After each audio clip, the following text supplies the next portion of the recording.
Thank you, Chairman Mast, and I want to thank you for your leadership. And Ranking Member Crow, French, your leadership on this has been extraordinary.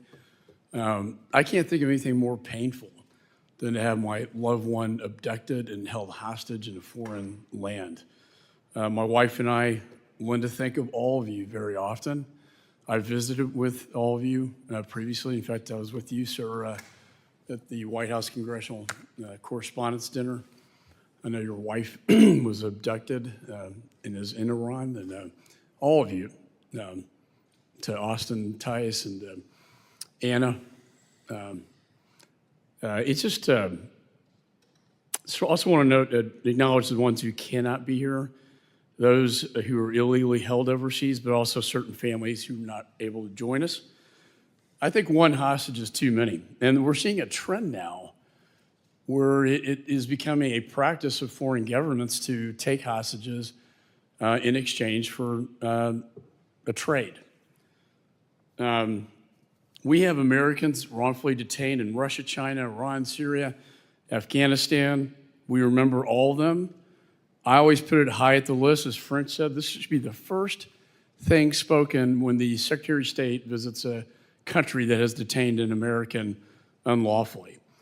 And I do give the administration some credit, but I also want to raise issues. For instance, we traded Victor Bout, one of the world's most notorious arms dealers, called the Merchant of Death, for Brittany Griner, a basketball player who had a vape pipe.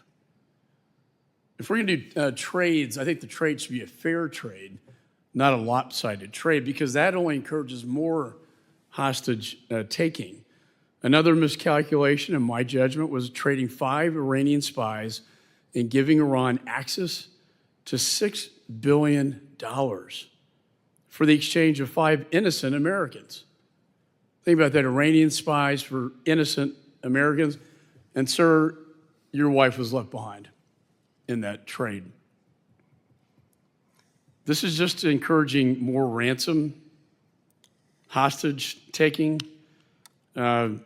After we gave Iran access to the $6 billion, we saw Hamas take 241 hostages from Israel, including many Americans, and we know that many of them have not survived in the tunnels in Gaza.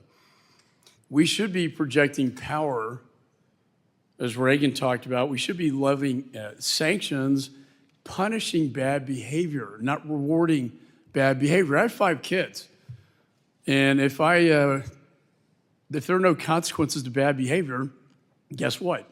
Bad behavior continues, and it just encourages more of that. We need to hold them accountable for their human rights abuses and negotiate from a position of strength, not weakness. Today is all about you. It's all about the missing Americans.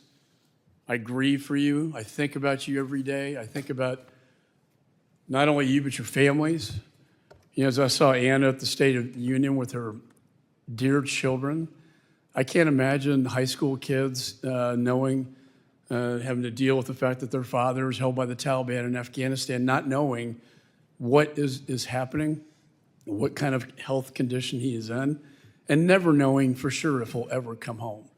But in each of your cases, we are following up with the appropriate countries and the ambassadors to get them returned safely back home. And I think of Austin, who's been held probably the longest in a Syrian prison. To all of you, I can't imagine the grief. Quite frankly, it makes me angry. And we need to do something about it and get them home now. Now yield back.